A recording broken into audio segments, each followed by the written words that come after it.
Assalamualaikum warahmatullahi wabarakatuh.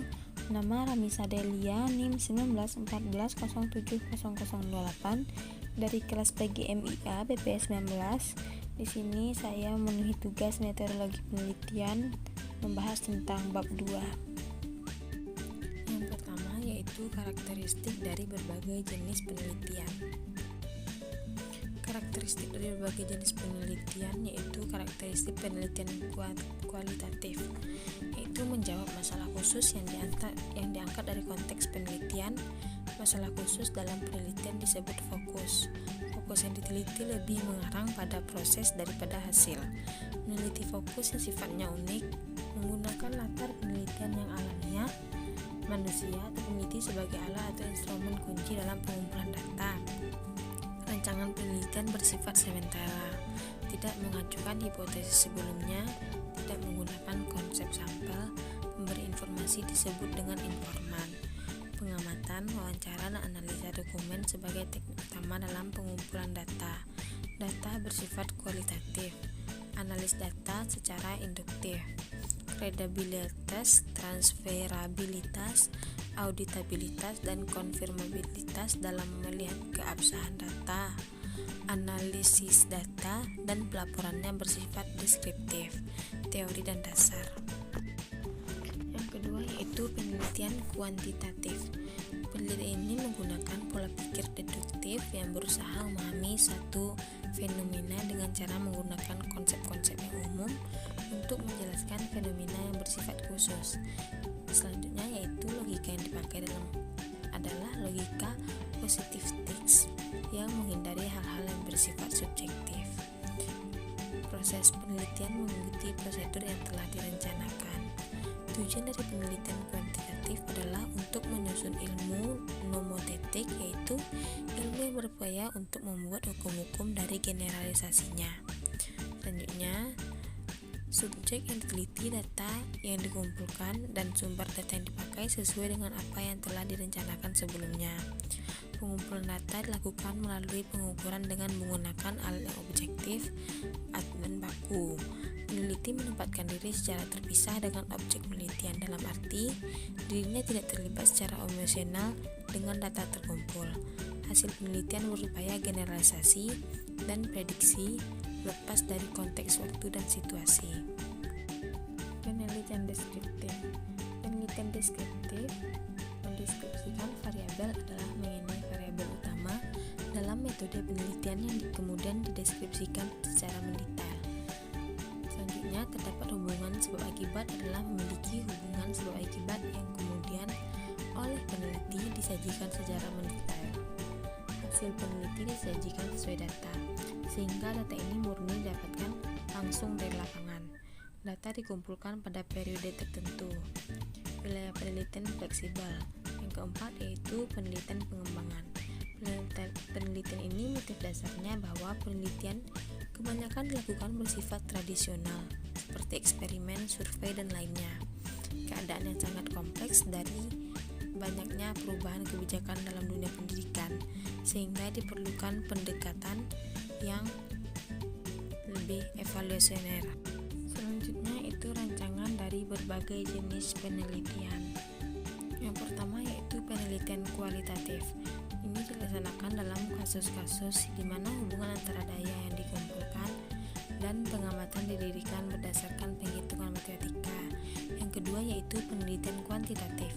Biasanya dilaksanakan dalam kasus-kasus di mana penting bagi seorang peneliti untuk memiliki kesimpulan atas pengumpulan data statistik dan statistika dalam pengumpulan wawasan yang dapat ditindaklanjuti. Yang ketiga yaitu penelitian deskriptif. Dalam desain penelitian deskriptif, seorang peneliti semata-mata tertarik untuk mengembalikan situasi atau kasus. Di bawah penelitian studi adalah desain penelitian berbasis teori yang dibuat dengan mengumpulkan, menganalisis, dan menyajikan data yang dikumpulkan. Yang ketiga yang keempat yaitu penelitian eksperimen. Ini digunakan untuk membangun hubungan antara sebab dan akibat dari suatu situasi. Yang kelima yaitu penelitian korelasional. Adalah teknik desain penelitian dan eksperimental yang membantu para peneliti untuk membangun hubungan antara dua variabel. Yang keenam yaitu penelitian eksplorasi adalah kuncinya karena terutama tergantung pada kecenderungan pribadi mereka tentang suatu topik tertentu. Yang ketujuh yaitu penelitian diagnosa. Seorang peneliti cenderung mengevaluasi akar penyebab topik tertentu. Selanjutnya, populasi dan responden penelitian. Populasi penelitian. Menurut Sukamadiata menyatakan populasi ini merupakan kelompok besar dari wilayah menjadi lingkup penelitian. Istilah ini mengandung makna ragam, oleh karena itu ditegaskan dengan istilah khusus. Yang pertama, populasi subjek penelitian adalah keseluruhan subjek penelitian dalam arti dari suatu penelitian. Setiap subjek penelitian otomatis menjadi anggota populasi subjek penelitian. Yang kedua, populasi responden penelitian adalah keseluruhan responden penelitian dalam atau dari suatu penelitian.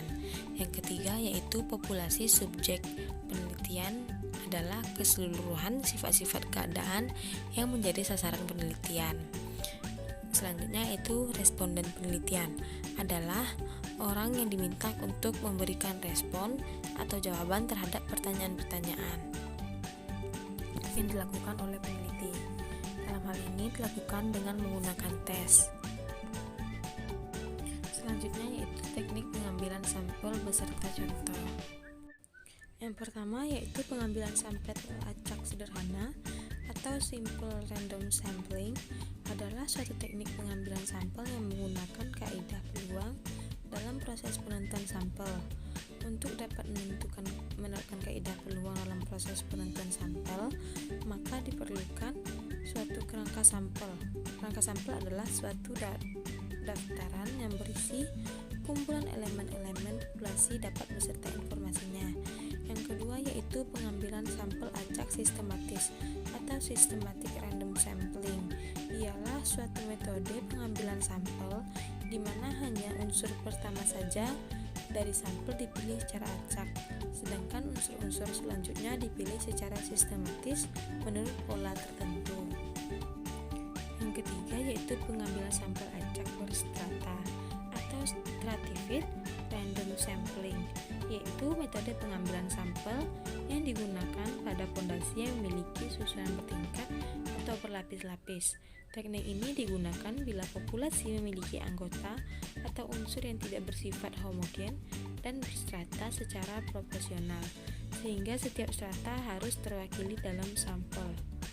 Yang keempat yaitu pengambilan sampel acak berdasarkan area atau cluster random sampling adalah suatu metode pengambilan sampel yang digunakan di mana populasi tidak terdiri dari individu-individu, melainkan terdiri dari kelompok individu atau cluster, sehingga unit yang terpilih menjadi sampel bukan individu, namun kelompok individu yang telah tertata.